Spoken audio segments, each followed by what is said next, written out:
ONGC માટે view લેવો છે. હવે આજે ક્રૂડના લેવલ્સને લીધે એક ઓએનજીસી માટે ફોકસ રહેશે, પરંતુ અત્યાર સુધી ઓવરઓલ જોવા જઈએ તો એક બ્રેકઆઉટ પર આ સ્ટોક પણ આપણને આવતો દેખાડી રહ્યો છે. રિલેટિવ સ્ટ્રેન્થ પર મલ્ટી ટાઈમ ફ્રેમ પર જુઓ તો સીપીએસ ઇન્ડેક્સનો એક સ્ટ્રોંગેસ્ટ કાઉન્ટર છે ઓએનજીસી.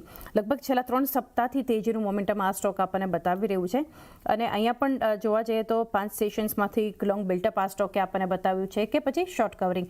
તો આ લેવલ્સ પર ઓએનજીસી માટે શું કરવું જોઈએ? ઓએનજીસી નું કાઉન્ટર ઓવરઓલ કન્સોલિડેશન બતાવી રહ્યું છે. લાસ્ટ 1 યરમાં એક રેન્જ બની હતી 280 અને નીચેની અંદર 220 પાસે, અને એનો બ્રેકઆઉટ આપણને જોવા મળ્યો છે માર્ચ મહિનાની અંદર. એક બાર નીચે આપણે રીટેસ્ટ પણ કર્યો છે લેવલ્સ 260 પાસે, અને ફરીથી એક સારો મૂવ અપટ્રેન્ડ જોવા મળ્યો છે. સો ઓવરઓલ ક્યાંક ને ક્યાંક હાયર ટાઈમ ફ્રેમ ચાર્ટ્સ પર જોઈએ છે તો ઓએનજીસી બોટમ ફોર્મેશનનું કન્ફર્મેશન આપી રહ્યો છે.